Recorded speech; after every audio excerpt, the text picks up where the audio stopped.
Racing gets into the 95 of Folks. Here comes the caution. Flag is dropped here at Daytona, and away we go for the first time. Nicholas Porcel, Sean. Looks like most get through unscathed. Look at that, there's Reed Gibson. A big move at the inside line of Dom's, possibly a little bit of contact. Now, as we've got three wide action going through turns 1 and 2. And they're underway. Eric Hahn takes a nice jump. Wilson hasn't let him go very far. Go out here for Circuit Spa Francorchamps. Alex Johnson's off to a brilliant start there. See just how oddly shaped this one is. We saw in the background Eric Hahn go for a bit of a swing, and he's gone and he's over. New stuff. Cody Graham's the one-on-one up into second place. Alex Johnson 6/10 the lead at the moment. They're dicey up front. There's Andrew Kessel, Justin Sang. They are ready to go. The lights are out, and away we go for the very first time here at Okayama International Circuit. Finley Fitzsimmons. Good evening, ladies and gentlemen. Welcome to the Old Bastards Racing League with Team Goon Squad, your broadcaster here tonight. I am Gareth McAllister. Very, very happy to share the action with you here from the tricky triangle that is Pocono Raceway. Now, the graphic a little bit obscure there at the bottom of your screen. That does say the Old Bastards Racing.com. Make sure you check them out. These guys know how to put on a show, and we are looking forward to giving you one tonight, as we are going to start looking at some of these drivers making their way around the circuit. Now, we are being broadcasted by Team Goon Squad, as I said, in 1080p and 60 FPS, provided my Australian internet can support you broadcasting from the land down under, as per usual. Now, we have a good race in store here tonight, about 40 entries, so a whole lot of drivers making their way out as we get ready to watch some qualifying, with McRubbin going to be on screen front and center for the moment as he makes his way around his first qualifying attempt here tonight. Welcome once again, 2.5 miles of Pocono Raceway for the tricky triangle here. 80 laps we have installed for us. A pit road speed of a very slow, I should say, 55 miles an hour. Coming down from what I imagine to be quite a significant amount of speed, edging close to about the 180, 190 mark. We will be hitting some terrific speeds, especially in draft, which will be a huge factor, especially down towards the front straight. Now, one thing of note is always going to be the tunnel turn in that second left-hander as they come to the pointy end of the triangle. That will be the one to watch as Brian Lindsay sets the fastest lap at the moment with a 54.08. We're still watching McRubbin. He set a pretty good time as well himself with a 54.22, putting him in the 4th position right now. Fuel window looking tonight like it's going to be 35 to 45 laps. So looking at quite a run just over halfway if these drivers can make it, and barring any cautions or anything of the sort. We're also going to watch Dan Hill now, the similar part of the circuit as Brian McRubbin, and he has made his way into the 3rd position on this starting grid for the moment. Been hearing from the drivers, the setup is not too loose, but also not too grippy. It's almost a perfect balance in the middle, so should be seeing quite a few drivers being able to balance that off. And there we go, John Hinchcliffe showing us just what he can do with a 53.85. As he set, I believe that was his that was his 2nd lap out. So that was John Hinchcliffe there. You can see sitting on the apron. He is going to be very content with that one. As we're currently looking at Tom Ogle. Now, John Hinchcliffe, it should be said, has the fastest lap here on the whole with a 53.653. Fastest lap recorded in the Old Bastards Racing League at the Kimball Cup Series. John Hinchcliffe did just set a 53.84. So about 2/10 slower than his fastest time that he has ever been able to achieve. As Dwayne MacArthur is the only drive, Greg McDaniel as well, and Patrick Martindale, the only 3 drivers left to make their second way through. There is Dwayne MacArthur, and he finds himself in the 10th position. Not quite as high up as he would have liked, I'm sure, but still a pretty good effort as well. As we're going to take a look at Patrick Martindale, who is the only one still out on track trying to make their way around. See if that Napa Auto Parts machine, and Robinson out of nowhere, right as we say that the only car going around was Martindale. Robinson was just at the end of his run, and all of a sudden clicking out a fastest time, beating Clint Rice, who also set a time that our timing software didn't pick up. Clint Rice was actually out on track still, but also setting a quite a bit faster time than John Hinchcliffe, proving he is not the only one that knows how to go fast around the tricky triangle here at Pocono. And that is going to conclude qualifying for us tonight. This should be an interesting one if qualifying is anything to go by. Pac-Man CT once again joining us.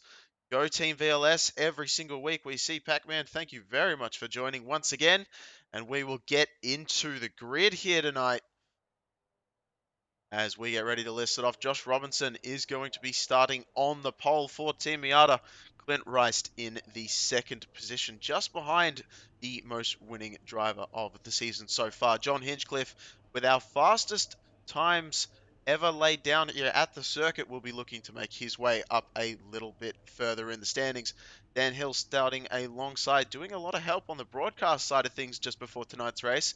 So shout out to him. Mike Watts in the 5th position, our road racing specialist, starting with Tom Ogle in the 3rd row. 4th row, Dale Copeland and Troy Baker, who just won his first race a couple of weeks ago. Look for him to have another stellar performance here tonight. Brian McRubbin and Cameron Shosey starting in the 5th row. Our 6th row consisting of Wayne Lamborghini Man MacArthur and Brian Lindsay in our 6th row. Cycling it on back to our 7th row, Jonathan Green and James Waldo going to be starting in that row, with Wayne Hufford and Daryl Winiger going to be in our 8th row here tonight. Robert Garisco with Clay Walker starting in our 7th row, our 9th row. Our 10th row consisting of Jeff Lydon and Dean Gear. 11th row, Patrick Martindale and Greg Hammond. With Rick Nitz and Larry Corey in our 12th row. Now, some of these drivers will have EOLs and the like. I will run down that list a little bit later as we keep on scrolling through the grid. Dustin Martinson starting in the 25th position, with Alan Wanamaker starting alongside him. Michael Dow and Greg McDaniel in the 27th and 28th position, with Nick Zortner, a newcomer to the league, as far as I am aware, with Lloyd Moore starting alongside in the 15th row. The 16th row, Bruce Pearson and Donnie Spiker, another newcomer, with John Hastings and Matt Semrick starting a little bit lower down in the 17th row. I believe that's 17. Man, I am all over the place at the moment. I believe that's right, though. As Gavin Adams and Kermit Gentry Jr. will be lining up in 35th and 36th position. Cycling on back even further, Jonathan Thier, another one of our triple number drivers, as well as Gavin Adams just in front. Daniel Edgren in the 38th position, with Mark Fish and Lee Wasdell. They will be starting in your 20th row, all the way back there. So we have a giant stacked grid here tonight, and I finally managed to get through them all, and I managed to get tongue-tied quite a few times, so apologize for that, as we have a giant field here tonight. A couple things to note will definitely be Lee Wasdell. He's starting all the way back in the back of the pack, but he does have to make up only a few points to get himself into the top 18 and make his way for the race for the playoffs is where I am trying to get at with that now. So our EOLs here tonight, Larry Corey, Jeff Lydon, Mark Fish, and Patrick Martindale, all with EOLs before this race. Green flag pass-throughs go to Greg Hammond and Mr. McDaniel, so they will be our penalties here tonight as we have started with a nice jump from Josh Robinson out in front. Dan Hill pushing him all the way through on that outside line, trying to get through Clint Rice as well. And Rice on that inside, trying to hang tough, not looking like he's going to be able to hold Dan Hill back just too much longer as Dan Hill makes that pass. Will Clint Rice be able to make his way up into the third position? No, it looks like Ogle is going to have that draft down the long back straight and is able to make that one done. The tunnel turn, a bit of a tricky one here tonight as it looks like there's a little bit of a bobble there. That was John Hinchcliffe having a little bit of trouble into the tunnel turn, full of bumps, and providing a great lot of action as our road racing phenomenon Michael Watts trying to make his way around John Hinchcliffe now as they go side by side, but Hinchcliffe is going to have the draft and Watts files back in as it looks like Rice thought about making a move, and it looks like we go back far enough, that looks like a potential three-way battle. Chris Pearson, Michael Dow, and John Hastings were all very close together for a brief moment. Believe they may have sorted that one out for the moment though, as John Hastings still outside, on the inside I should say, of Michael Dow. For the most part, the front of the grid fairly sorted out as we're fanning out a little bit towards the back end. James Waldo and Brian McRubbins fighting it out right now for the 11th position. There will be your first battle out on track as your leaders start to gap themselves a little bit. You can see Dwayne MacArthur almost thinking about making it 3 wide, but no, he's going to push James Waldo as Dwayne MacArthur has a little bit of a blink there. So Waldo makes that pass with the help and assist from Dwayne MacArthur, who's going to try and follow him through as well and gain that 11th position away from McRubbin.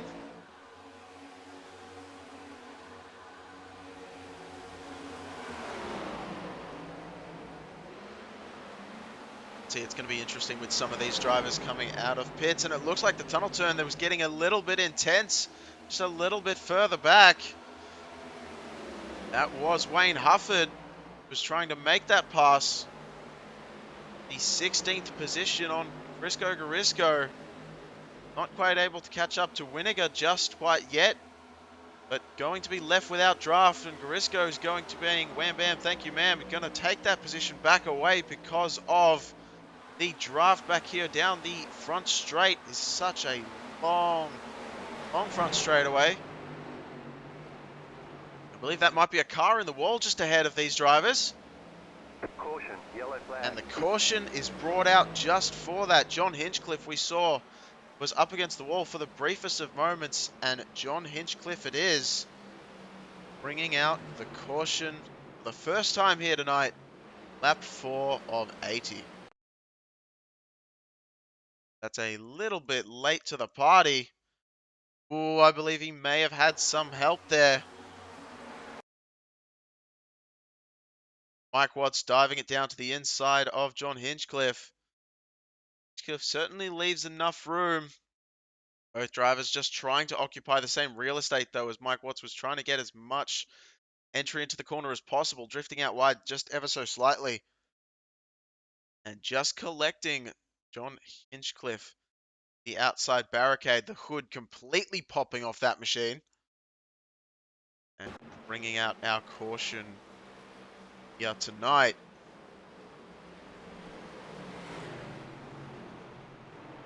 Fletcher Hillman Jr. saying, let's go racing, boys.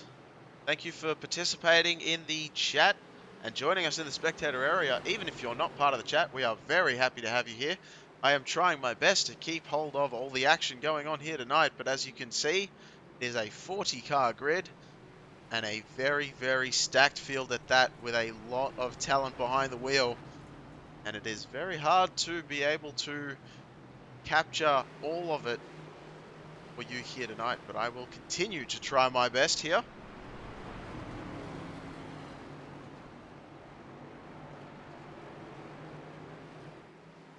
As we're currently pacing around under caution for the first time tonight. We have Josh Robinson starting up front. Dan Hill will be alongside in our first row, with Ogle and Reist in our second row, Mike Watts and Dale Copeland. The third row, that is how we will be lining up when we come back to green. Or at least we were thinking about it. Ogle with a bit of a fake down pit road. Mike Watts is certainly going to come down pit road. There's a big strategy call in play already. Ryan McRubbin is down pit road as well. As well as Nick Zortner, Bruce Pearson, Mark Fish, Michael Dow, Daniel Edgren, and Jeff Lydon. A lot of drivers deciding to come down pit road for the moment. Interesting call being made indeed.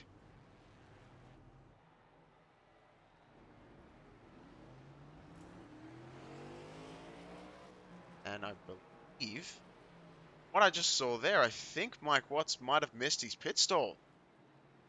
It did seem odd that he was almost stopped just before the green cones. That is certainly something that I'm going to pay attention to.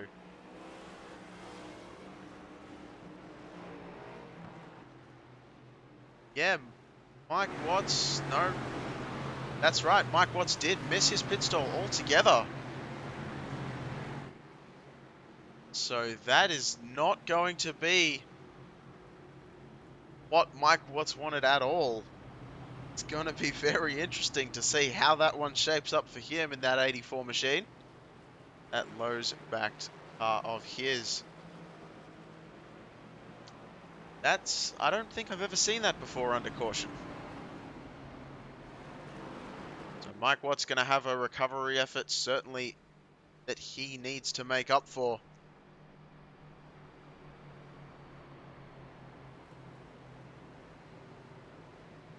So our average finish for tonight, the best performer on track right now, Wayne MacArthur, 18 starts, an average finish of just under 4th place, and 4 wins to his name here at the Tricky Tri-Oval. So Dwayne MacArthur, certainly something that we're going to be paying attention to as he makes his way up towards the front.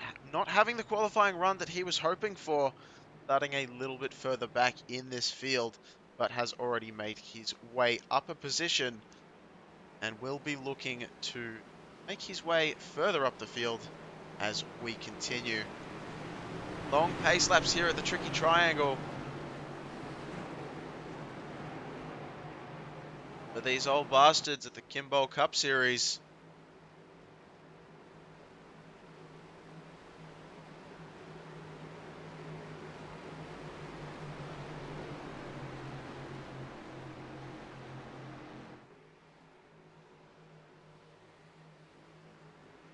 What I was alluding to earlier before I started this, as we were heading into green, Lee Warsdale 6 points behind Ryan McRubbin for the top 18th spot. The top 18 in the next 6 races will be heading into our playoff contention. So that is certainly a fight we will want to keep an eye on as that progresses throughout the races. And I'll see if I can potentially bring a board to give you a better idea next time I'm in the commentary booth. See if I can bring in a playoff point contention on the actual screen itself, so you will be able to see exactly what I'm talking about when I say that it is getting very, very close indeed. As the pace lights are finally off, pace car going to make the left turn down to pit road. We get ready to roll once again. Green, green, green.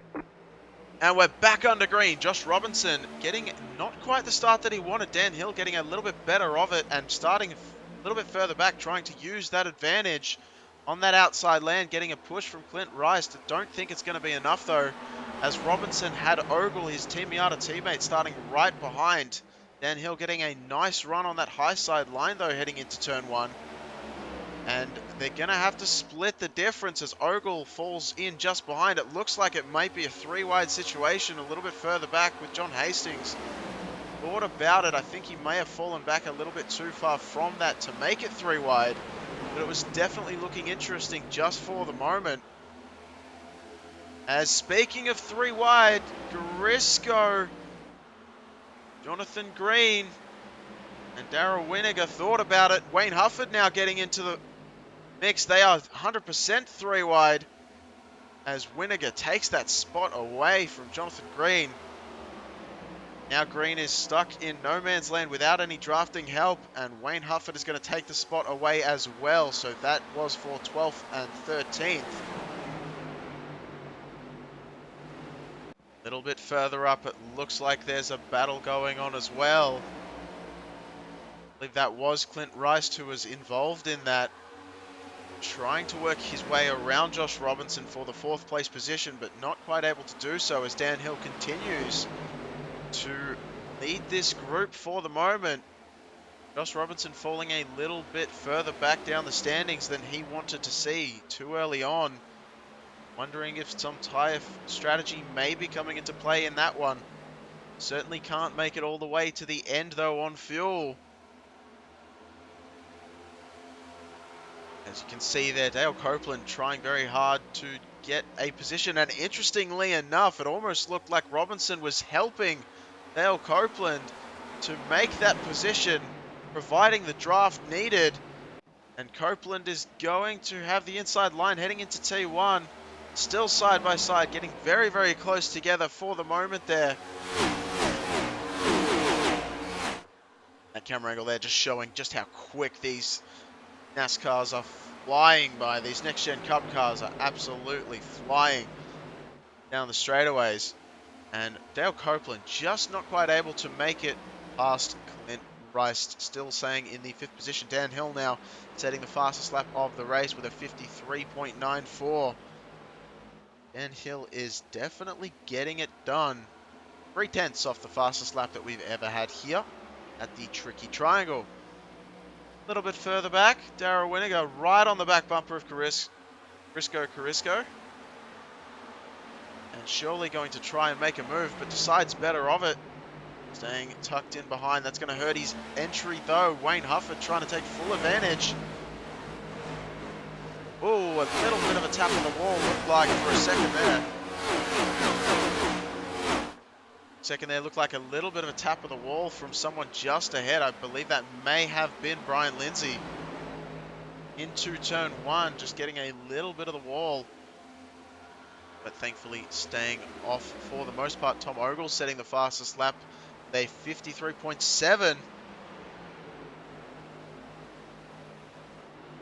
A little bit further back, Dean Gear falling back a few positions, way too high off the entry of turn 3, and losing a couple of positions in the process.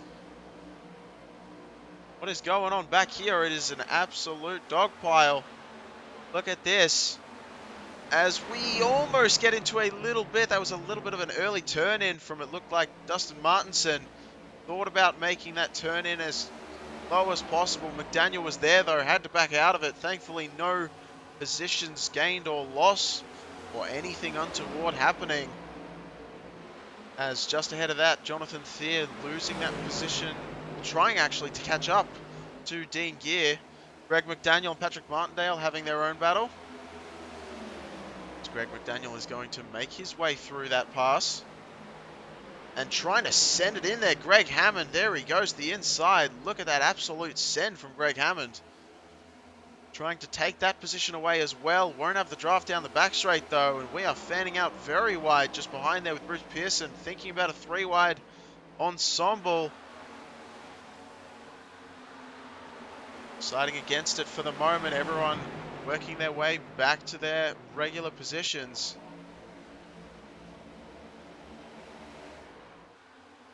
And apologies for the timing tower. Dan Hill and Tom Ogle still in the top 2 positions. as the timing tower tries to keep track of where everyone is and how everything is trucking along.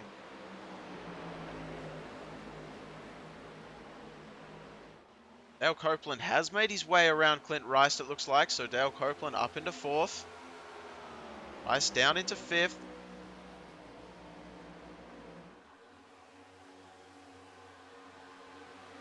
And you can see already Dan Hill and Tom Ogle making their way around quite a considerable gap, building up between those two and Josh Robinson just behind. About half a second. And that will only get bigger as time goes on, unless Josh Robinson can somehow muster the pace to catch back up to these two in front. Looks like there may be a battle developing here for the 18th position. Alan Wanamaker and Lloyd Moore side by side into the tunnel turn. Very tricky to go side by side. You almost want to be single file through that corner, but they made it work. And Wanamaker going to lose that spot to Lloyd Moore. So the me-backed machine is going to be up into the 18th position for the moment. Our biggest mover of the race, John Hastings, up into 15th, moving up 18 spots already. The tide-backed machine leaning up the streets as he makes his way through.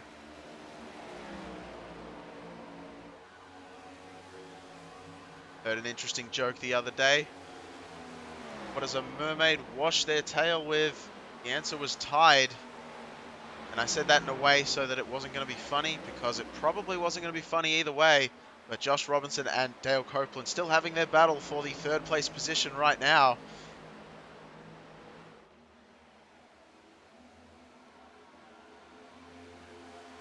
Action continues here at Pocono. Dale Copeland going way to the inside for the moment, not wanting to get involved in anything to do with Josh Robinson, as these two have caught up to the back of Ogle and Hill, bringing Rice with them. These 5 separating themselves from the rest of the pack. About a second between Rice and Troy Baker in the 6th position. Keep your eyes focused back there. Dwayne MacArthur up 1 more spot. He's up into 9th. Coming slowly but surely up through the field.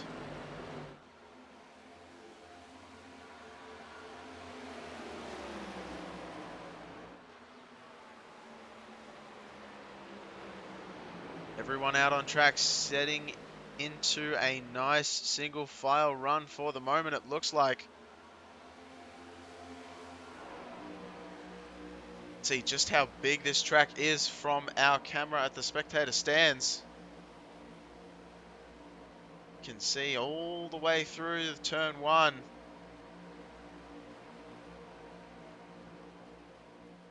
Oh, Copeland has a little bit of a bobble. Somehow you could see just loses it a little bit on the rear end. That's going to allow Rice to close right up to the gap and actually attempt to pass here and make that through. Will Copeland be able to fire back? Looks like he has a much better exit though, backing up that entry. Chick-fil-A machine and the Exxon fighting side by side. Rice is going to be on that high side, not the preferred lane, but it's doing wonders for him right now. And he is going to take that spot away. What a great move by Clint Rice, taking full advantage of that little bit of a bobble from Dale Copeland, who was just in front. Brian Lindsay trying to make a pass very quickly on Cameron Chaussee.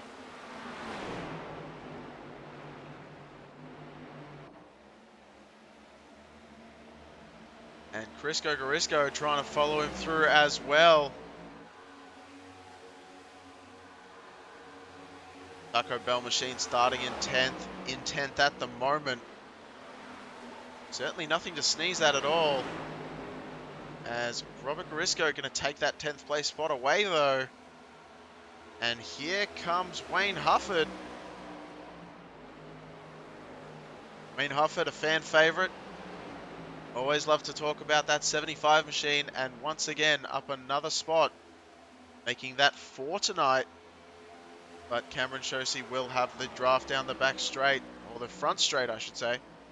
which is such a long straightaway here at this race, and it looks like someone has dived down pit road. I believe that was... Interestingly, we don't have it on the timing software, so I'm not sure who that was. I think it was John Hinchcliffe, judging from the fact of the dark paint scheme, although we have now been told that Lee Warsdale is down pit road.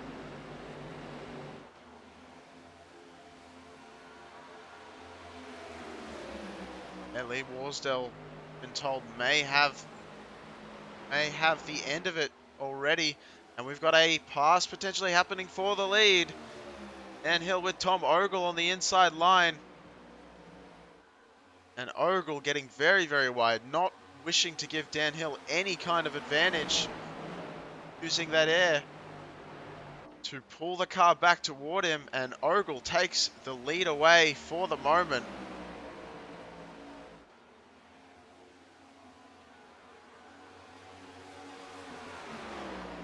See Dale Copeland still struggling with a heated battle with Clint Rice, and that is allowed Mr. Troy Baker following through.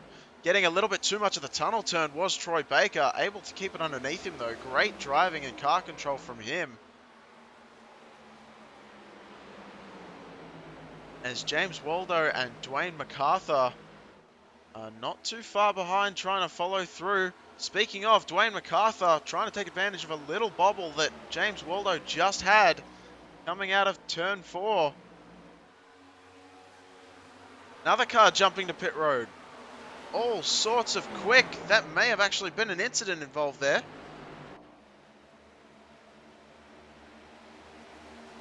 I believe that was Dustin Martinson. Dustin Martinson's still out on track, so not sure who that was. I may have missed that one. Gavin Adams showing entered pit lane, so potentially Gavin Adams.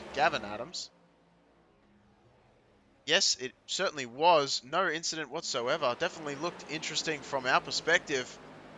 We were way down the front straight as he comes in to serve a normal stop a little bit early. Maybe some strategy games coming into play, thinking he might be able to make it all the way to the end. That could be an interesting run. But it does look like he is staying down there for an extended stay, so we'll be getting repairs done on that machine regardless.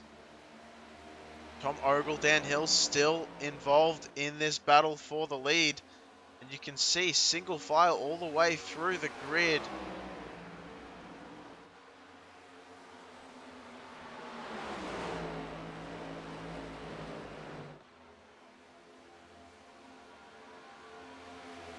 Cycle it on back just a wee bit to this battle ongoing. As there are cars completely in a line. Brian Lindsay leading this pack in the 9th position. And there's a battle with Wayne Hufford just sending it to the inside. Cameron Shosey left the door open. Wayne Hufford trying to take advantage. But without that draft, you can see the difference. Cameron Shosey, just with that draft pack power, there's not a whole lot you can do about it.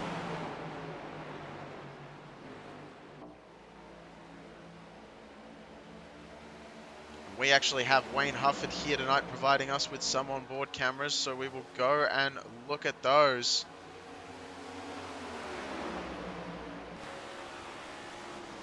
From Wayne Hufford's car just ahead.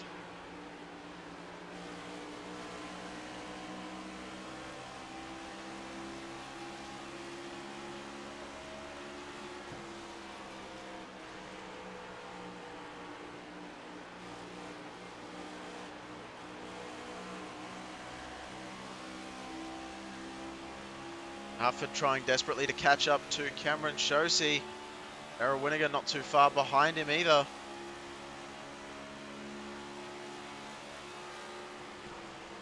As I absolutely love looking at this view. It just gives you a real sense of speed that these guys are running. And Cameron Shosey gets a little bit of a bobble. Wayne Hufford shows the nose.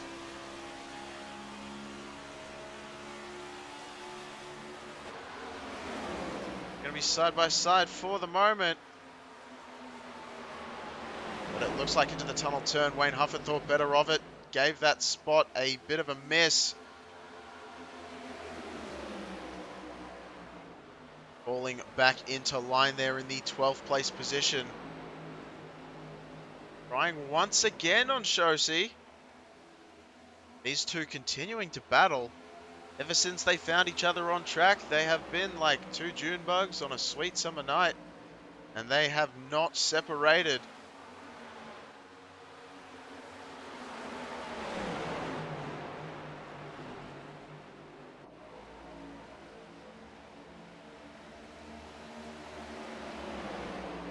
This pack all the way from 9th position, fanning way down into 15th. Lloyd Moore bringing up the rear. This is a very tight pack indeed, but we're going to head back up front just for a moment as it looked like Clint Rice was going to battle Josh Robinson for the 3rd place position, and it was going to be a battle we certainly wouldn't have wanted to miss. Speaking of, Dan Hill getting a little bit loose there. Robinson will be eyeing that one off with a close eye. Desperate to see if he can take advantage. Rice fakes out Robinson once again, trying to get into Robinson's head. Don't know many better drivers under pressure than Josh Robinson, though. So that will certainly be a hard task to get under his skin.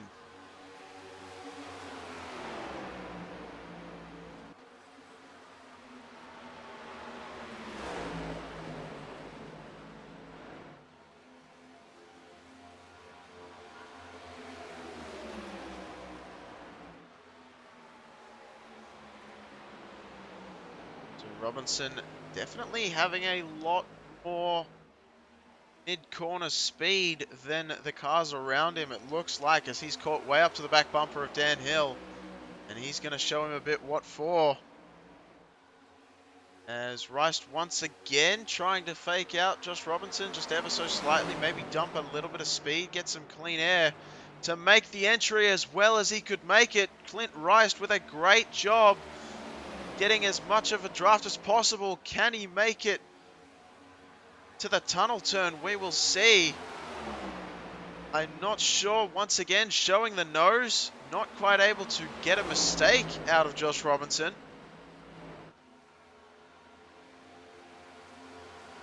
These three battling for the 2nd position. Dan Hill is definitely involved in this one as well now, as Robinson just seems so strong into 3 and 4.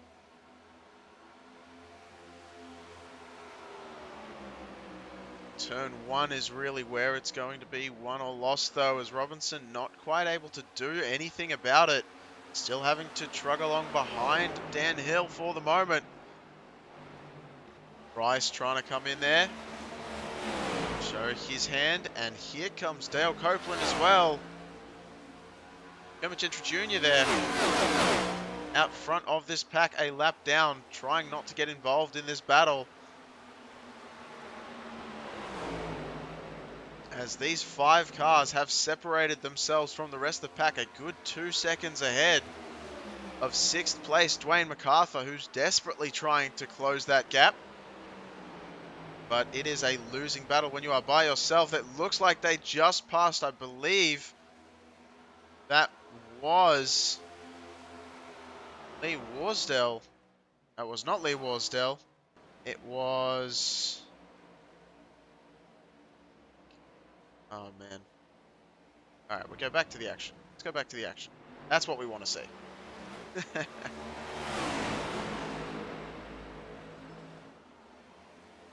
As, yes, it was Jonathan Green, not Lee Warsdale. Those two, their paint schemes very similar. Sometimes confuse me up here in the booth. I'm not sure if anyone else feels it at home, or maybe it's just a little bit of my own brain struggling a little bit with keeping up with the paint schemes of some of these different machines. But I will say they are all phenomenal looking schemes bringing here tonight. This top 5 continuing to put on a great show, as Robinson once again exiting a lot lower than the cars around him. You've got to wonder if there's some sort of strategy call being played there Ogle fanning out just a little bit. Thought about giving the draft to Robinson, I reckon there. A little bit of team orders maybe coming into play for that one. But deciding against it was Josh Robinson backing in the entry and a lot faster off the corner. I believe that is the strategy he is employing right now. Dale Copeland trying something against Rice. Not able to do it. These five continue to be nose to bumper. Going to pan back away from them just ever so slightly because Clay Walker is side by side with Rick Nitz for the 22nd position, and there's a bit of a contact. The commentator's curse coming into fruition as Rick Nitz somehow kept the car underneath him. Absolutely fantastic car control from the 35 machine. No idea how he managed to keep that one together, but we stay green because of it. Loses the rear end though, a little bit of a tyre may be cut down, causing him a little bit of issues. He's going to bring it into pit road as quickly as possible without bringing out a caution, locking up a little bit on the way in.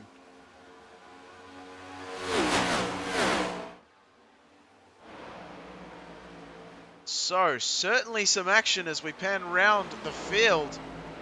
The top five spreading out just a little bit while we were watching it. We go back a little bit further to the 13th position. Lloyd Moore finding Wayne Hufford right behind. And this battle of this gaggle of cars is still very close together. Troy Baker around the outside of Brian Lindsay. That's going to be an interesting move. You can see there's not much rubber laid up the top groove there, but able to make it stick. Fantastic driving all around the circuit from Troy Baker as well as he makes that move. I cannot believe he made that move, ladies and gentlemen, as it looks like there's a car way out in the background that just got very, very loose indeed. Trying to find out who that was. It was definitely a white colored machine. May have been Larry Corey. It's a bit hard to tell from that far back down the front straightaway. But thankfully, you saw they were able to keep it together and point in the right direction, which is definitely the main thing here, as is everywhere on track. As Dale Copeland out of turn 4 tries once more. Not able to get anything done for the moment.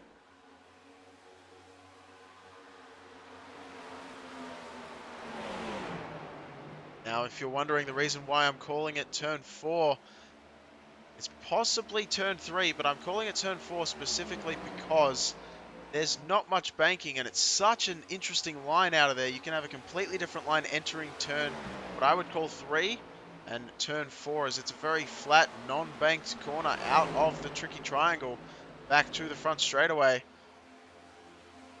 Certainly something that these drivers will have to pay attention to, as we've seen a couple drivers already hit the wall on the outside of that one.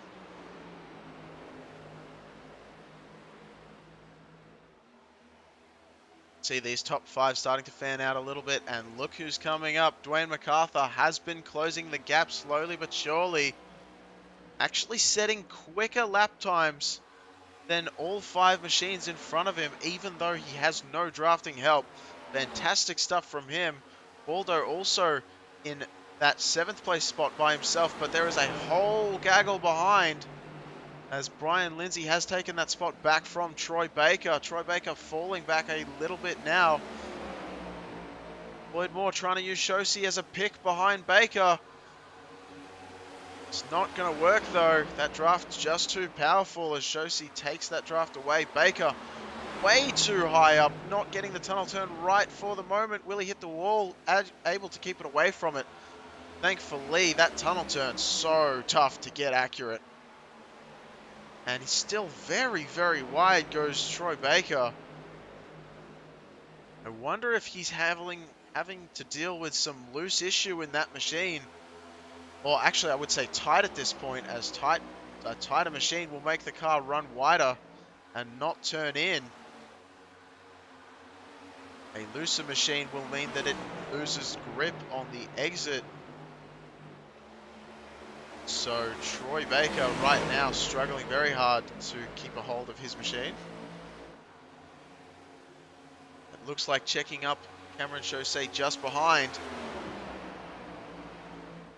Still very much involved in the fight as he sits in the 10th position, Troy Baker right now. And yeah, you can see it's just not seeming to turn in the way he wants. And Cameron Chaussee is going to take full advantage and take that 10th spot away.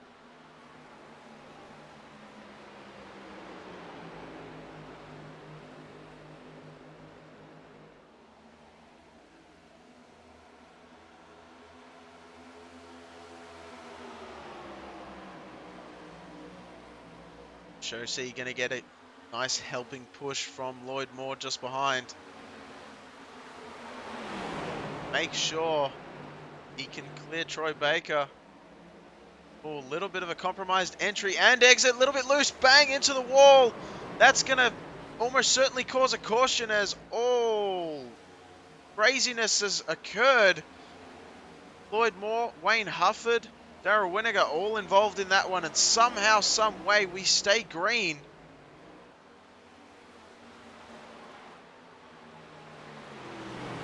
Very, very slow on the infield is going to be Lloyd Moore. Other drivers are going to have to give him peace of mind and pay attention that that machine is just not turning the way he wants right now, as it does have a lot of suffrage on it. And we're going to back this one up because we want to see exactly what happened. Our live timing software not giving us a very nice detail, so we're going to back this one up from live.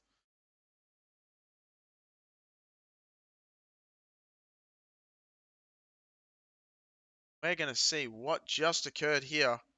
So coming out of turn one, just losing the back end goes Lloyd Moore. Tries to catch it. Catches it too much. Fishtails round. Into the wall. Wayne Hufford avoids the initial contact, but not able to get away as the car bounces back in. And Winnegar, I think, managed to avoid anything. Yes, just locking up. Managing to avoid it altogether, as is every other driver. So Lloyd Moore down pit road for the moment. He's going to have, his pit crew are going to have some work to do to get that machine back into race condition. Darrell Winnegar has entered pit lane all of a sudden as well as Wayne Hufford. So all three of those drivers coming down pit road. Darrell Winnegar did not have to do so. We're going to have a look at see if he has an extended stay or not, as he did not actually find himself getting any damage from that wreck that occurred down the back straight. One of the back straights here at the Tricky Triangle. And no, he's going to come out as per normal, so just a short pit from him.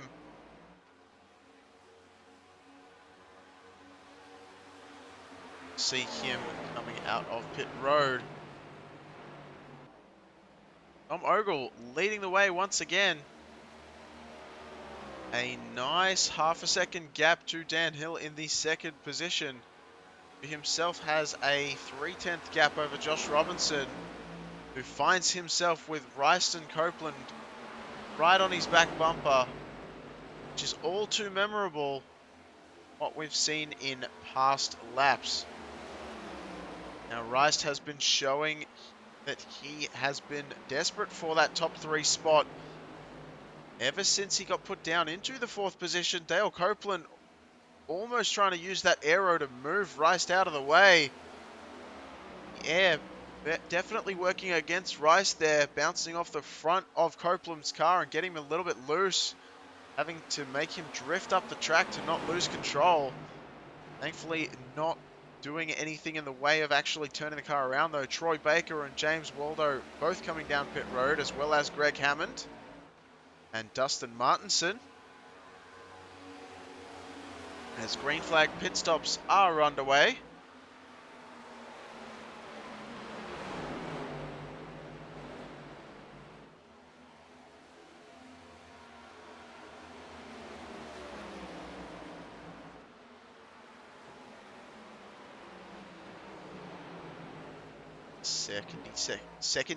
This 22nd position is Larry Corey, as I try to understand what I was just saying.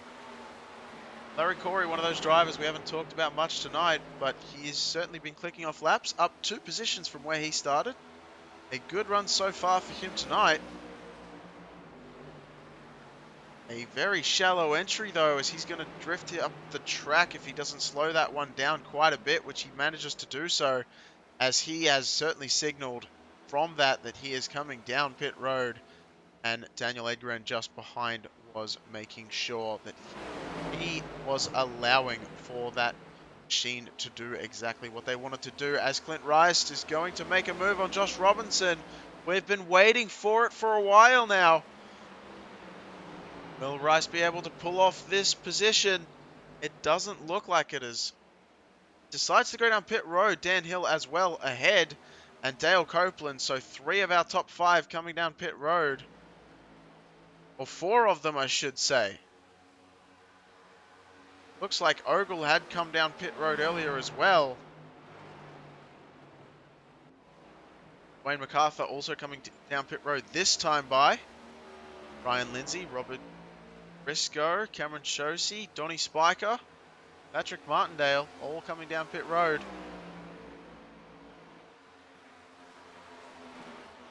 Josh Robinson, we wonder just how long he's going to stay out front. We know he's capable of staying out as long as he ever so pleases. And he's done it every single track he's gone to. He is the absolute king of saving all of the tires and fuel that is given and allotted to him as the 23 machine comes down pit road. We're going to keep an eye on just how that makes things shake up behind. Greg McDaniel down pit road as well. Watts is going to stay out one more lap and take the lead away.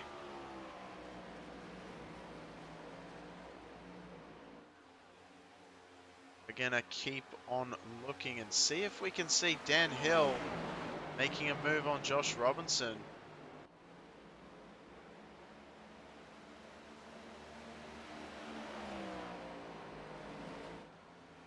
So Tom Ogle must have had a little bit, doesn't look like he's had an extended stay down pit road. But it's a very interesting one. It's confusing my timing tower a little bit.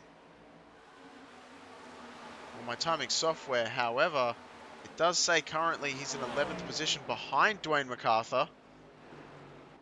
So whatever's happened to him has definitely hurt him a little bit. And you can see Josh Robinson has just come out of pit road, and there goes Dan Hill.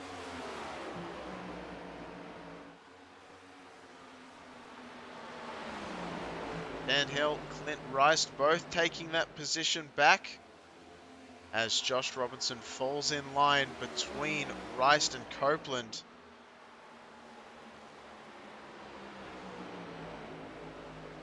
Josh Robinson, I can almost guarantee, is not going to be content with that. He will want to push it as much as possible. Now remember, Mike Watts up front at the moment. He forgot to come down his pit stall last time, even though he did come down to the pits. So we're going to try and keep an eye, and hopefully he manages to find where his pit stall actually is under green this time. He stays out one more lap at least, trying to use every single bit of fuel he has in that machine. Mark Fish just behind Bruce Pearson, bringing it home in the 3rd position at the moment. Brian McRubbin in 4th, with Dan Hill in 5th, a little ways back, but you can see just there, Kermit Gentry Jr. and Rick Nitz just behind Brian McRubbin out on the circuit right now. Just behind, here is where all the action is and where we expect it to stay, as it looks like Wayne Hufford is involved in there as well. Hufford showing as a lap down though to the rest of these drivers around him, and Mike Watts has, well, I thought he'd come in for just a brief moment. May just be a little bit of a blink on the software, but here he comes now. Careful not to come in too hot. As I said at the top of the show, 55 miles an hour. It's a very, very slow pit road. Mark Fish taking out the lead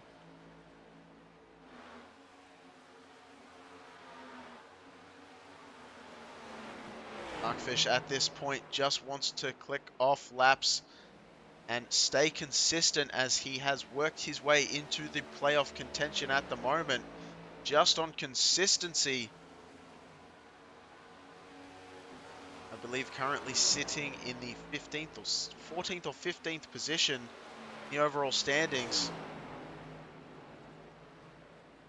Those drivers that just consistently manages to find himself with a pretty solid performance and avoiding all kinds of incidents out on track with that GoPro camera sponsored Toyota Camry. He's going to make his way in.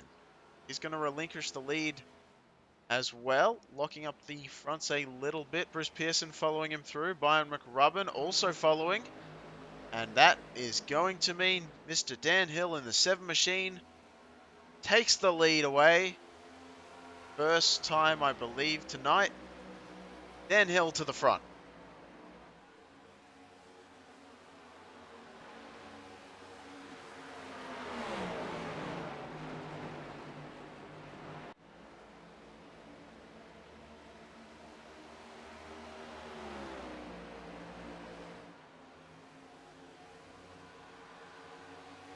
So Dan Hill has never won at Pocono before, trying to get his first win here tonight.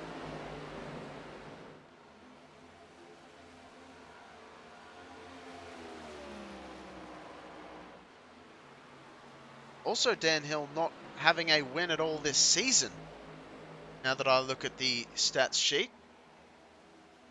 And that is an incredible thing to learn, as Dan Hill has been showing consistency, being up in the top 5 quite a few times. But only one top 10 at Pocono in his career here at the Old Bastards Racing League. And looking to change his fortunes.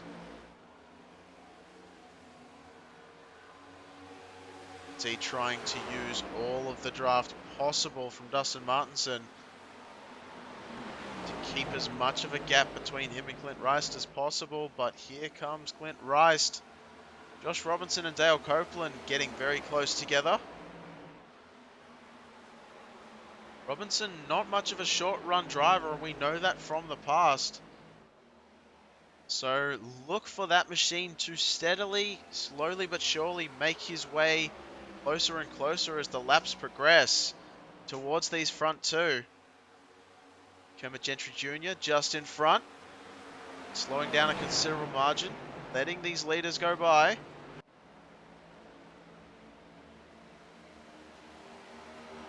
As we have a battle all the way back here, you can see Troy Baker in the 8th position, making it 7th as he goes underneath James Waldo.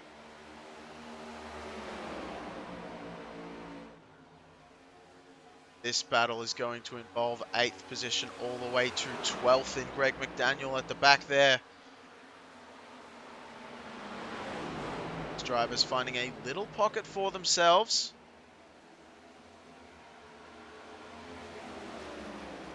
A bit of a bobble out of Garisco. Cameron Chosey thought about making the move. Wasn't able to do anything with it. McDaniel looks like he has a nice run though coming out of the corner. Brian Lindsay as well passing James Waldo. Briscoe looking to the inside of Waldo as well. Briscoe going to take that spot away. Cameron Chosey goes high, gets checked up. McDaniel going to be very happy to see that checkup that happened. Chosey also had a little bit of a bobble coming out of the corner. You could see there. Will have the draft though. McDaniel will not. That will allow those two drivers to get back into their original positions.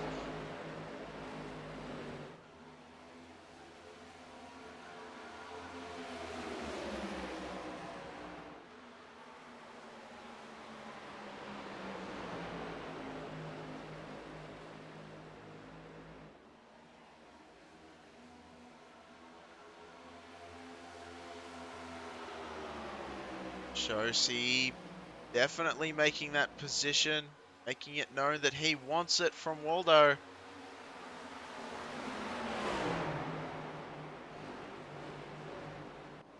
That higher side lane does seem to have quite a bit of pace though on turn 1.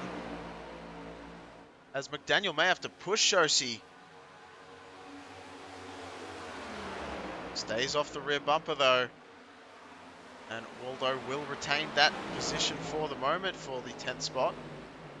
Waldo has a little bit of a bobble, able to keep it underneath him. And thankfully stays sane. But here we go for the lead. 4 cars under a blanket. Dan Hill, Josh Robinson just passing Rice there. Rice as well with Dale Copeland.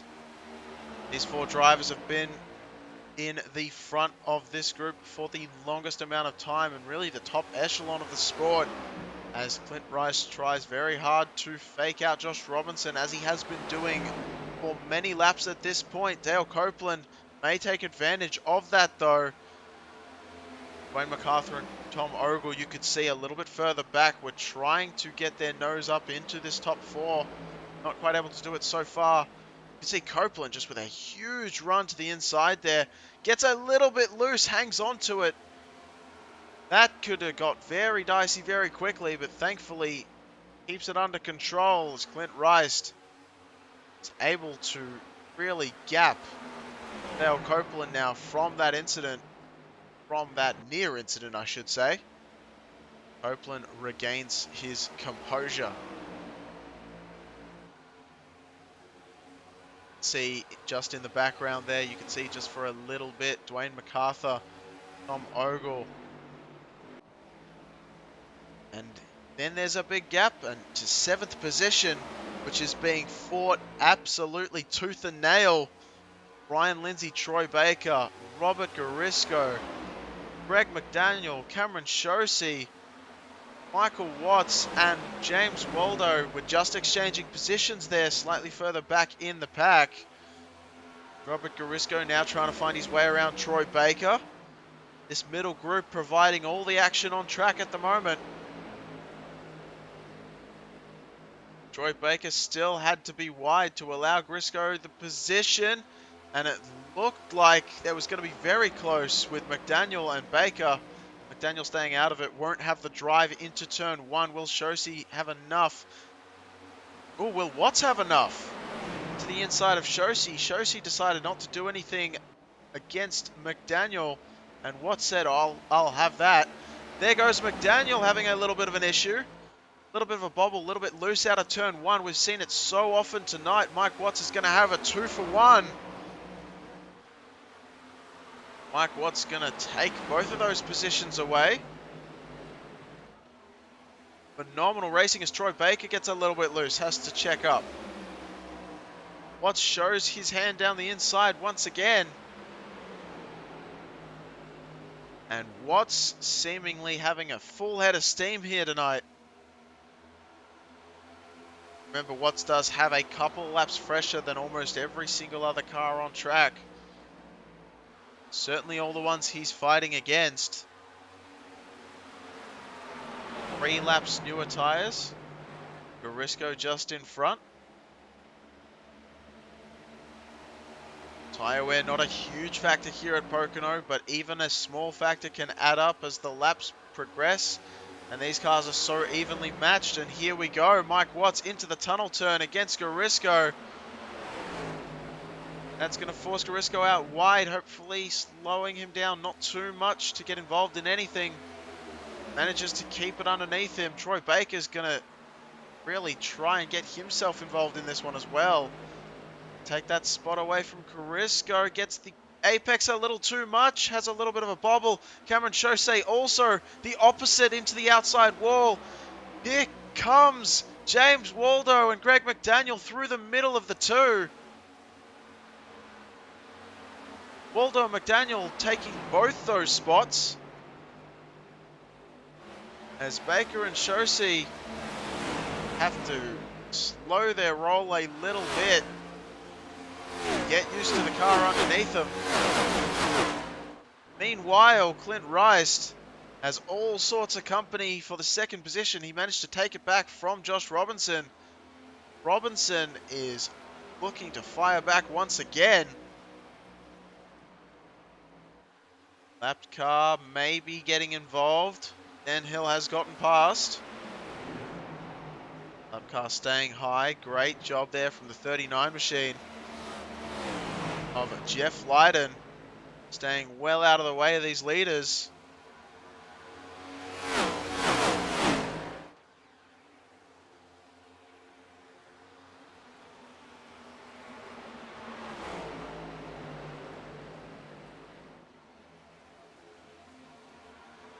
See there on the left of your screen just where your favorite driver is running and the gap between them and the other machines around them. As we go back to that battle with Mike Watts in the 7th place position now, as he's just taken the spot away from Brian Lindsay. Lindsay will have the run though. Will Lindsay send it into turn 3? No, deciding against it, I believe. Backing out just a little bit early, so Mike Watts will take that position away.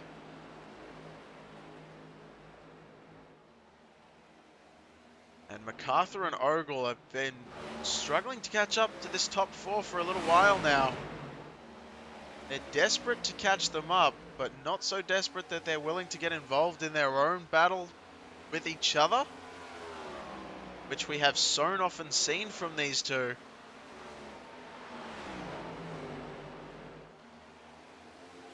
And Hill being caught up very close, had a very slow tunnel turn. Clint Rice looking to take absolute advantage.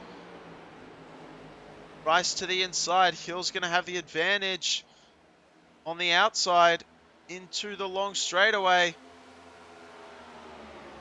But Rice is going to grab that drafting power.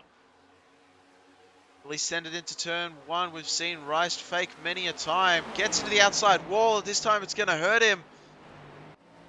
Checking up Josh Robinson as well. Dale Copeland catches right up to the back bumper of Robinson due to that.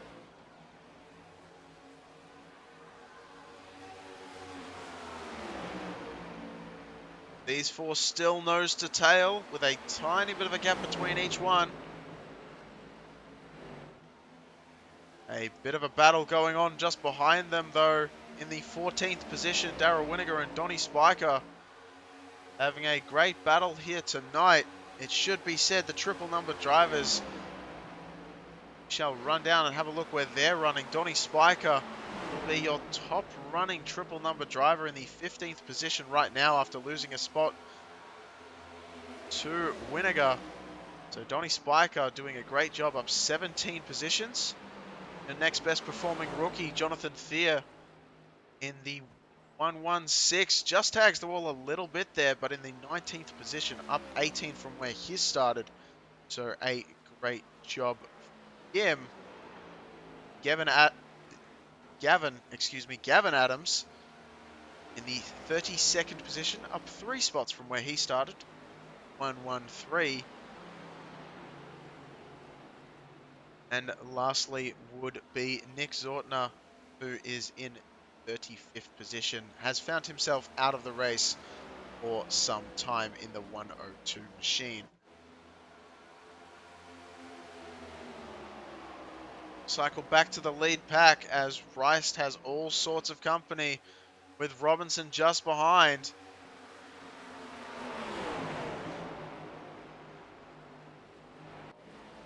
We're going to grab an onboard camera with Copeland and see just what this track is looking like from inside the car's perspective.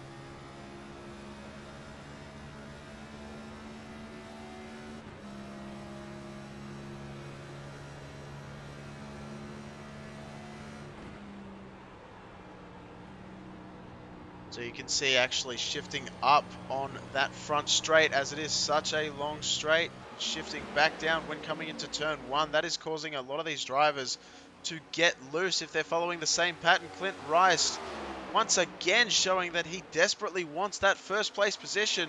We have less than 20 to go here at the Kimball Cup Series, and Rice getting a little bit loose out of the tunnel turn.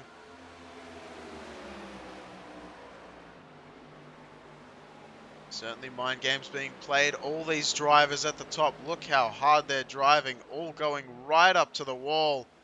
Entering turn 3, that is not where you want to be. That is not where the grip is. As Robinson has had enough of following behind Clint Rice tracks. Robinson going to try and make that pass to the inside. Rice has the drive off though.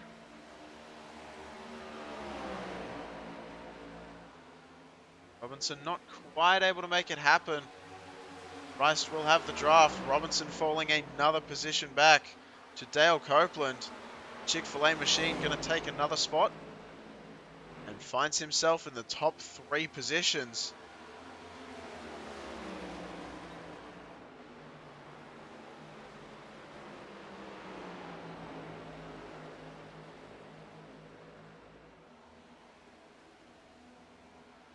Dale Copeland to the inside of Clint Rice. Where's Robinson going to go?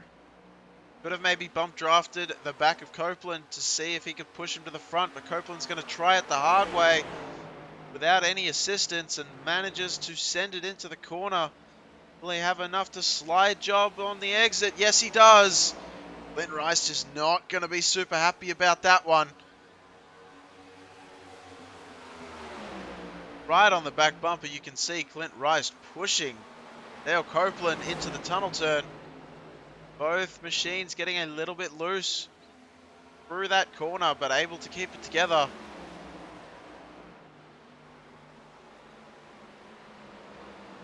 And at this point, I would say Dale Copeland, Clint Rice, Josh Robinson, just trying to find any way of closing that gap to Dan Hill, half a second in front. Trying to take turns with who wants to be the one to go get him. Clint Rice saying it's my turn again. Pick me, pick me. 6 machine down to the inside lane. Dale Copeland fire back on that high side, getting a little bit loose up there in the corner. Able to keep it together though for the moment. And that draft is just so powerful here at Pocono. It really pulls that machine behind. Dan Hill not quite able to get away from these fighting drivers, which ends up allowing that draft to really come into its own. And Clint Rice makes a bit of a mistake, goes way high once again. Robinson trying to take advantage. Not quite close enough to do so, but will he be close enough to do so heading into turn 1? Only time will tell. As Robinson thinks about it. No, Clint Rice thinks about it now. Once again, trying to absolutely play the mental game. The black number 6 machine.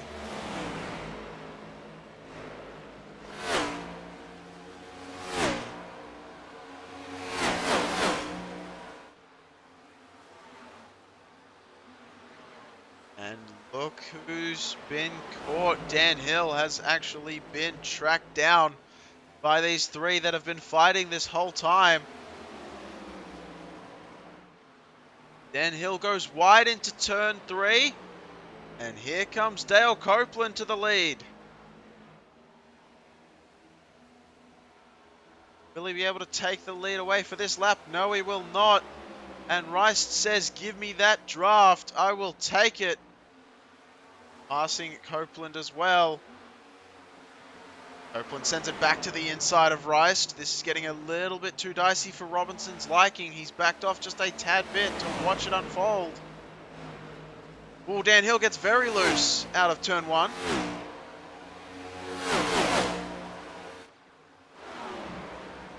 Side by side, Copeland and Rice. These 2 can't get away from each other as Rice takes that position away, but that's going to compromise his exit. Will Copeland have enough to get back there into turn 3? Not quite so much.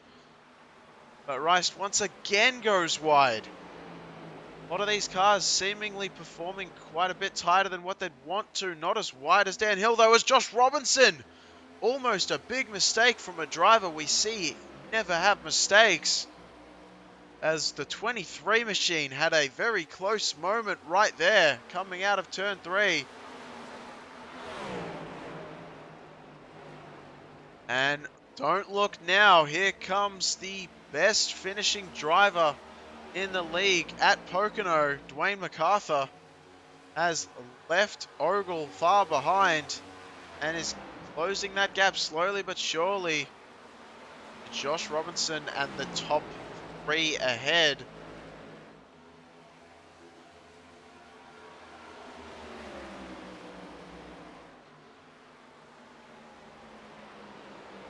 can see all these drivers just really struggling with the handling as they are going all quite wide at the moment. Easton Copeland, these two drivers. The rest of your field fairly spread out at this point.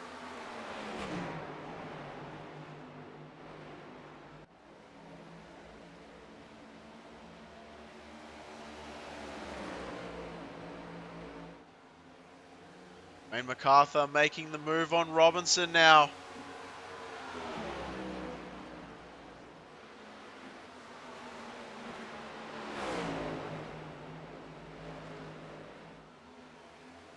Rice and Copeland still side by side. Getting very, very close at different parts of the track to having a little bit of rubbing between the two machines. Over under move goes Copeland. Will he make it succeed? I don't believe so. But absolutely knuckles, white knuckled racing here.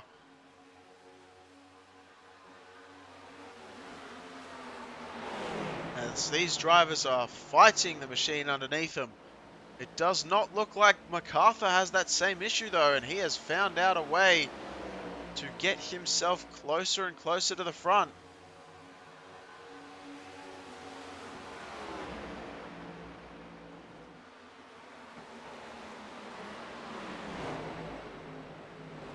See, just backing off the entries a little bit earlier is Dwayne MacArthur. Rice and Copeland still side by side. Rice still using that very, very high line. He paid for the track. He's going to use the whole track. All the way up to the wall and getting that run off the corner. Mid-corner speed, though, definitely going to Copeland. And I have to see how that one plays out as McRubbin goes down a lap.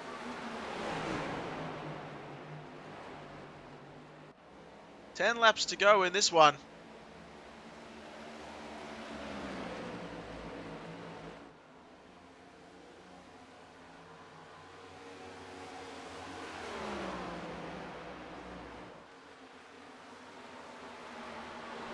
Rice makes it safely around McRubbin. Robinson will be checked up ever so slightly out of the tunnel. Copeland, I missed. I was just looking at the chat, seeing if anyone has written anything new. We've got some support coming in waves. Unfortunately missed that small issue that Copeland must have had to pull him back a couple of positions. I'm going to assume a little bit of a bobble out of T1. Seems to be the case where a lot of people are losing it right now, as Dwayne MacArthur has made his way up into the top 4 due to that. Yeah, you can see Copeland out of T1 just then as well, having a little bit of a bobble. He's trying desperately to keep that car underneath him.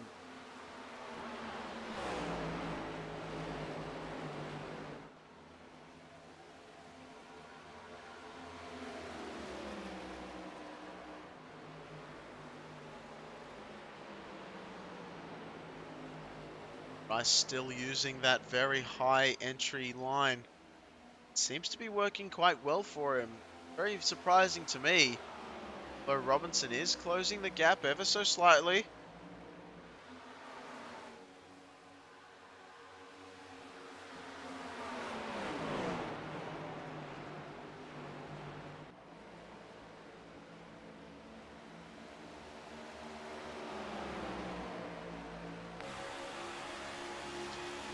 forward with Josh Robinson now. Rice trying to break that draft.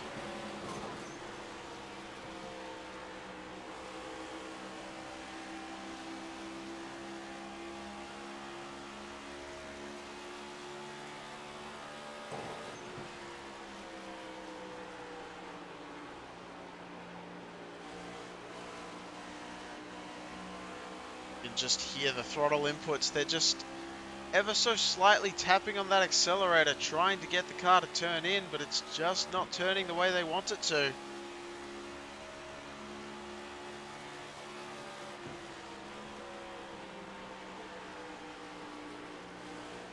And Hill pushes very wide. That's definitely going to bunch up the field, and here comes Clint Rice.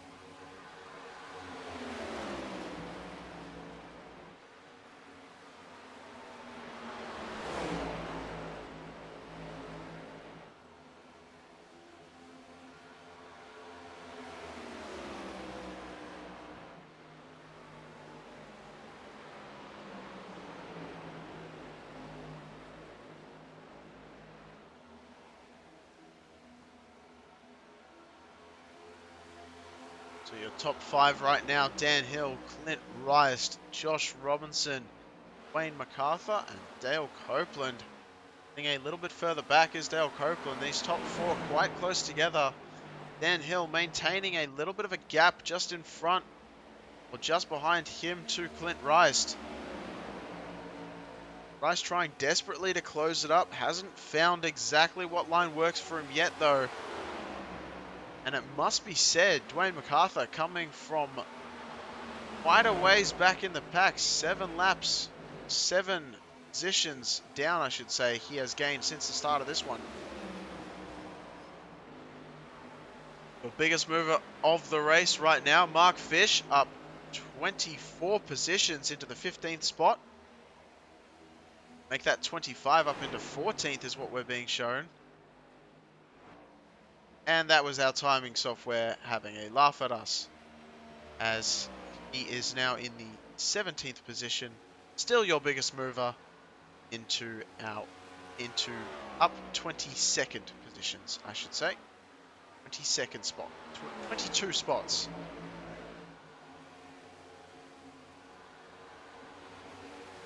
As Rice looking to the inside, that's going to be interesting with Patrick Martindale on the high side of the tunnel turn. Slowing down both of those drivers. Robinson having a little bit of a bubble, it looked like, as well.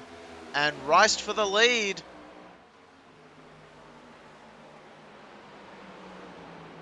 Rice no stranger to getting it done when he wants to and when he needs to. And they're going to be side by side heading down into T1. Little bit of a better drive from Dan Hill off the corner. But Clint Rice getting as close as possible, using that air side draft, slowing that 7 down.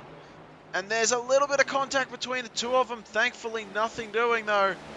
That could have got dicey very quick, though, as it checks up both of the drivers. Josh Robinson, Dwayne MacArthur, side by side now. As they are side by side, Clint Rice falls back behind both of them. So the top 3 changing in an instant here. Dan Hill still out in front. Josh Robinson and Dwayne MacArthur now making up your top 3, as Rice thought about faking out MacArthur just a second there. Enters way wide, though, and you can see MacArthur and Robinson with a much different line. Robinson gets a little bit of a bobble coming out of that corner at the end there. 3 laps to go, and it is getting down to the wire. Dan Hill still out front. Robinson in second. Dwayne MacArthur working his way up 8 positions to be able to be here and fight for this lead very late in the run. Robinson a little bit higher up in the corner. That is going to allow MacArthur to catch that little bit more up to the back bumper. You can see Ogle has caught Copeland just in the background there as well for the 5th position, excuse me.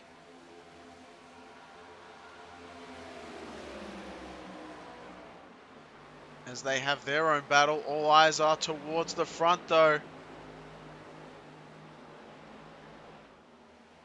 as it looks like MacArthur is just a little bit quicker than Robinson out of the final corners. But Robinson seems to have figured out a line that works for him as he is able to keep that distance just at arm's length. Wayne MacArthur cannot manage to catch up as quick as he would like to, I'm sure. Lap traffic may be playing a role just in front of Dan Hill, though. The Napa Auto Parts machine of Patrick Martindale just in front of the leader there. Heading into the tunnel turn, that is not where you want to see traffic. Thankfully, a little bit of a gap between the two. And Martindale and Wanamaker fighting for a position just in front of them there for the 21st position, just in front of the leaders. So they're certainly going to be in their own battle, not wanting to give up spots too easy to the leaders. But here comes Dan Hill. Martindale with a bit of a blink. Final lap. The white flag is out. Dan Hill still sitting in front. Robinson is going for an absolute send. Just showing his hand early. Making it known that he is going to take it if the opportunity presents itself. And Dan Hill, not wanting to give any kind of draft, goes a little bit lower than Robinson. Robinson trying very hard to stay in that pack, though, and catching quickly as they head into the tunnel corner. Clint Rice taking the position away from Dwayne MacArthur for third. As MacArthur gets held up behind lap traffic, Robinson to the outside. Dan Hill not letting him have the inside at all, as they're side by side heading into the final corner. Coming out, who's going to get the better drive? Dan Hill's all the way to the outside. Robinson next to him. There's a drag for the finish line, and Dan Hill has just barely taken the lead, 0.03 of a second ahead of Josh Robinson. Fantastic racing towards the end of this one. Absolutely phenomenal drive from Dan Hill, Josh Robinson, Clint Rice, taking home the top 3 positions.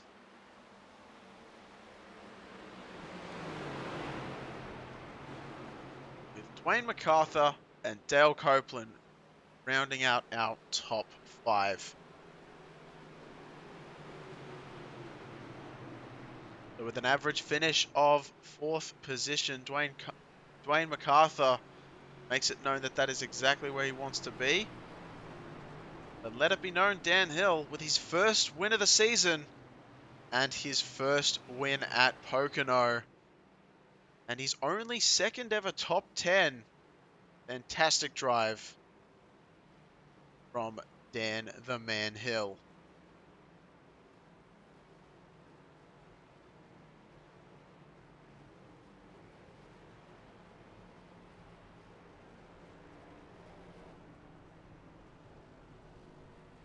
Drivers, as per usual, getting their grid photo taken.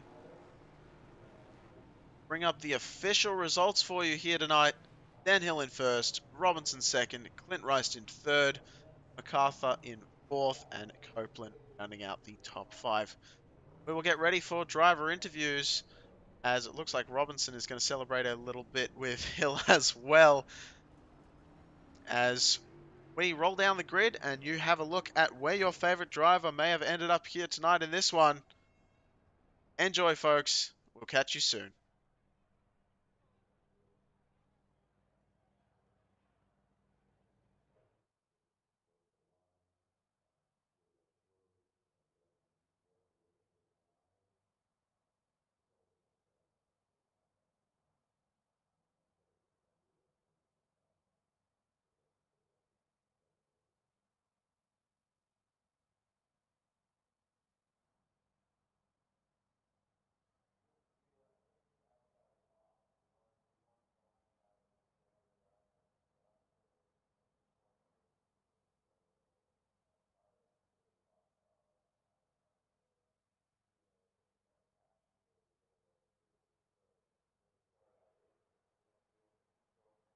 So as we get ready for the interviews here tonight, just waiting on Josh Robinson and Clint Rice. Dan Hill, very eager to talk to us already in the waiting room here. get ready to hear from these drivers on just what unfolded from their perspective in the race and get a few insights into just how this one finished. Absolutely an incredible drive from all of these racing drivers.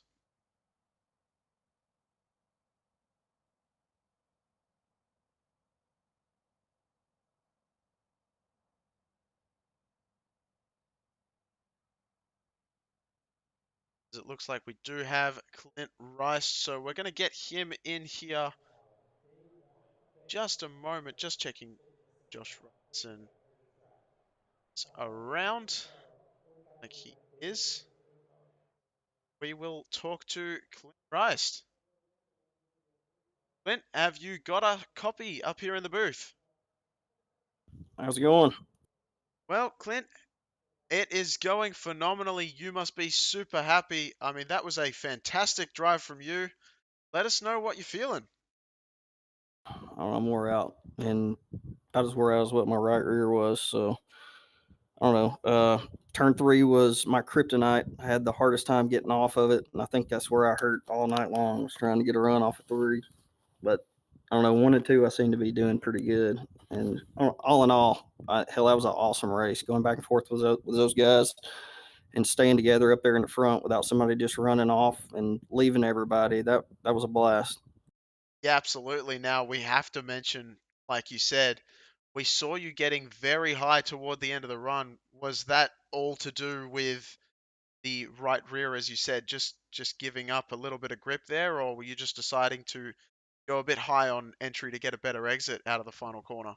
Yeah, that's what I was trying to do. I was trying to get a better exit, better run off, carry more speed, and see if I could get by somebody before going into one. But holding it down in one was tough.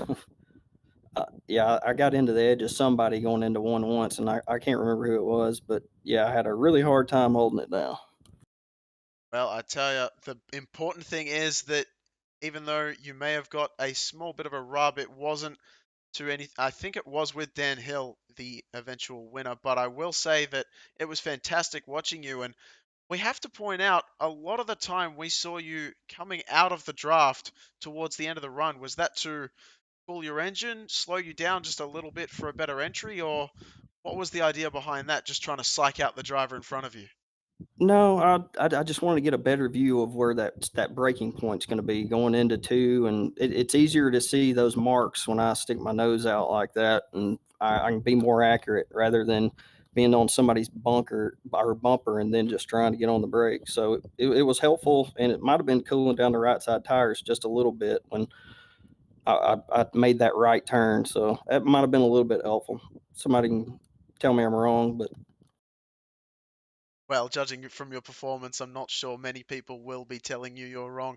A great place, a great ending here to this race for you, Clint, finishing in the third place position with a little bit of backmarker help to keep Dwayne MacArthur behind you. But before we let you go, Clint Rice, who would you like to give a shout out to, friends, family, sponsors, for this third place finish here tonight? yeah, I'd like to give a shout out to the admins and the sponsors. Without you guys, we wouldn't be able to come out here and do this. And I mean, the league as a whole is a great group of guys. They're all respectful, all great drivers, and thanks a lot, guys, for giving us a good league to run in. And thanks to you for broadcasting. Absolutely my pleasure, Clint. And we will see you up here in future races, I'm sure. Got a lot of pace in that number 20 machine. Well, number 6 machine, excuse me, but it says number 20 in Discord, but that's okay. We look forward to seeing you up here in the booth shortly, and I know we will. We'll see you then. Yeah, thanks. You have a good night. You too, Clint. See you later. All right, that was Clint Rice bringing it home in the third position. We're going to get Josh Robinson up here in the booth with us. Josh, how are you feeling? What is going on in the head of the alien that drives the 23 machine? Hey, Gareth. Pretty fun race tonight. It certainly was. It was a great race to watch. I don't know if you found yourself up towards the front a whole lot in terms of, I mean, we didn't see you in first place for very much of this race. We're used to seeing you absolutely gap the field for at least a run or two. So what was going on there? Is Pocono just not your favorite track, or just having a little bit of a struggle with the right rear? As were talking to Clint Rice, and he said right rear was getting a little bit too much to handle. I think we were all being cognizant of that right rear, but I think that's a byproduct of just a lot of fast guys in this league. You know, Dan, Clint, and Dale were up there all night, and those guys are fast. They sometimes they run into some struggles at other tracks, and fortunately for tonight, they didn't have any of those struggles, so they found themselves right up front where they belong. Absolutely. Now let's talk about Team Miata, because we usually have Team Miata finishing with two people that I get to talk to, but this time it's just you, Josh. What do you think was maybe a bit of a struggle for Team Miata coming into Pocono in the Tricky Triangle? Well, I think Tom had a little bit of a pit road snafu, and I don't know if you guys saw that on the replay, but he had a pretty exciting pit exit, and I think kind of that put him behind a little bit. Yeah, we actually missed that on broadcast, I must admit. I did see that he dropped a few positions. I was wondering what happened to him, but we didn't want to turn away from any of the action, so we weren't exactly able to have a look at it. But if it was an interesting pit exit, I imagine it could be. As the pit exit, I should tell you, I mean, obviously I don't have to tell you, but I should tell the viewers, it's right into the entry of T1, so it can get a bit interesting. That it can, and then that access road is really flat and kind of bumpy, and this car was loose tonight, so it was pretty easy to squawk the tires and get yourself into the grass. Well, before we let you go, Josh, I want to have one more conversation with you about another competitor, if you don't mind. But we saw Dwayne MacArthur coming up through the field. Did he scare you towards the end of this race? Because he seemed to have a lot more pace than some of you guys up front. Who is that? Dwayne MacArthur towards the end of the run. Oh, I'm not sure I know who that is. I'm just playing. Oh, wow. No, I knew he had saved a little bit of tire, and Dwayne is fast everywhere. So I knew when he saved some tire, he was going to be a force to be reckoned with at the end of that race. All right. Well, certainly showing that. But you know what, Josh? We're going to let you go. I'm sure you have some places to be and some things to do better than talking to me up here in the booth. But we will let you enjoy some champagne or beer or whatever it is you celebrate with. And before we let you go, who would you like to give a shout out to? Friends, family, sponsors, Team Miata, the floor's yours. Shout out to Dan. He did a heck of a job tonight and a well-deserved win. Shout out to the rest of the team out of there with Tom and Dale. We had some good runs tonight. And then shout out to the league. We had a 40-car field in the middle of summer.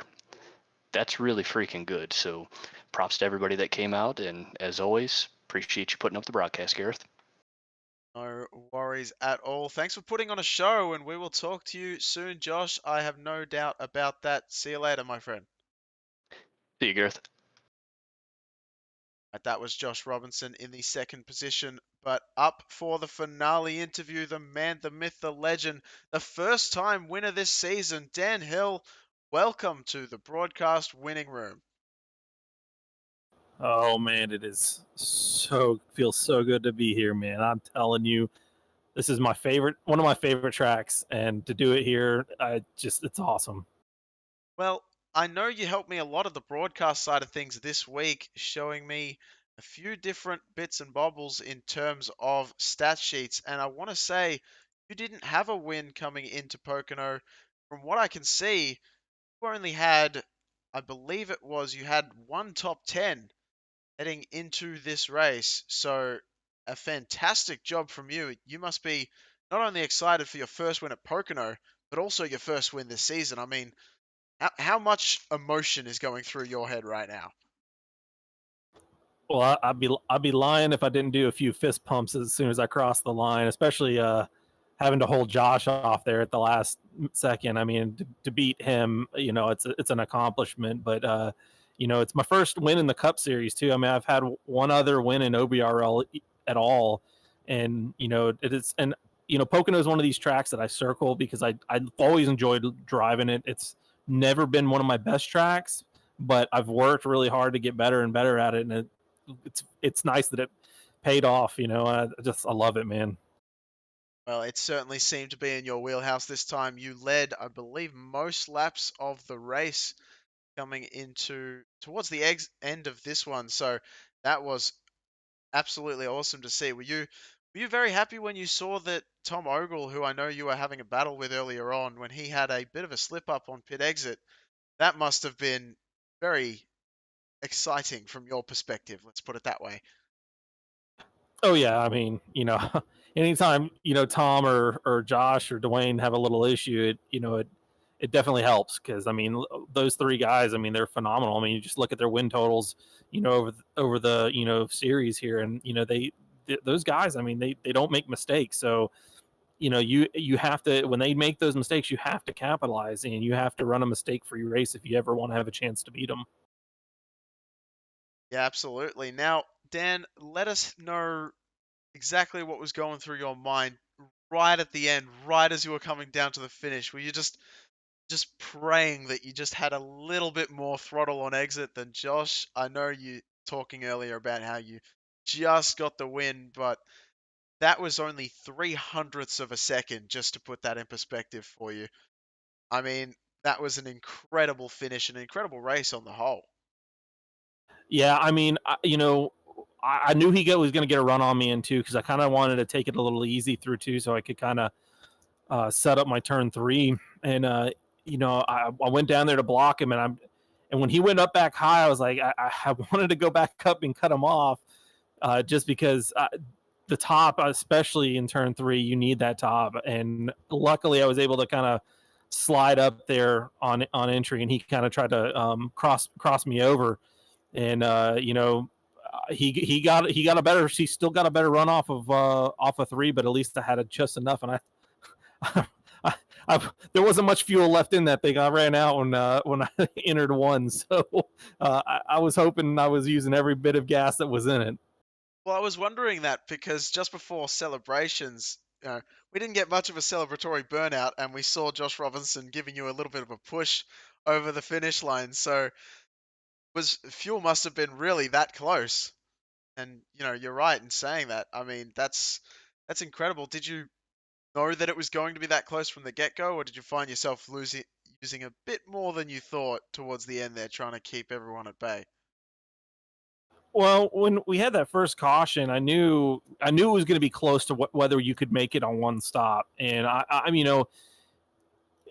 kind of monitored it, and I saw, okay, well, I could get to 41. I was like, well, if I can get to 41, I know I can run 39, but I knew, like, if I was going to have any, it wasn't going to be much.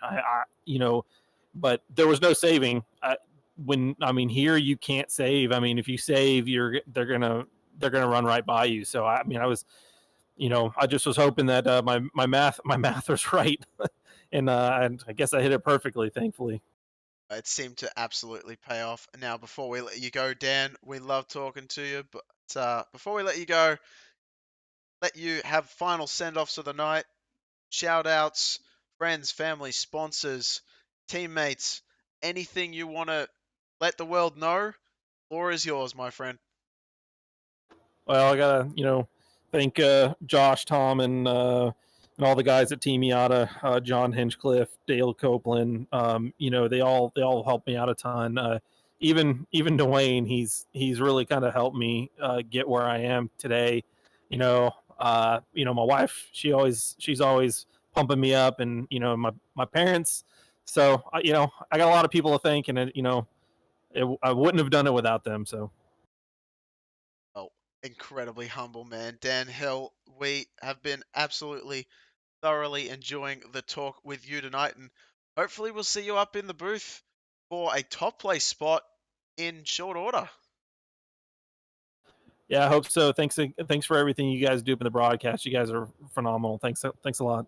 No worries, Dan. It's been great talking to you. Have a great night. Make sure to celebrate. Yeah, you too, buddy. All right, that was Dan Hill bringing it home in the top spot here tonight. A huge win for the number 7 machine. On behalf of Team Goon Squad and the Old Bastards Racing League Kimball Cup Series, I would like to thank you very, very much for joining us here tonight. It has been an absolute pleasure to have you all with me up here in the booth. Thank you very, very much for watching. We will see you next week at Richmond Raceway. I unfortunately will not be here, but one of my esteemed colleagues from the Team Goon Squad broadcasting crew will be in here to take my place. And a very warm welcome and thank you for joining us once again for these amazing races. The Tricky Triangle certainly proving its point. There was a lot of tricky situations, a lot of great racing. So we will see more of that, I'm sure, next week at Richmond. Take care, take it easy, enjoy yourselves. We will see you next week. Good night.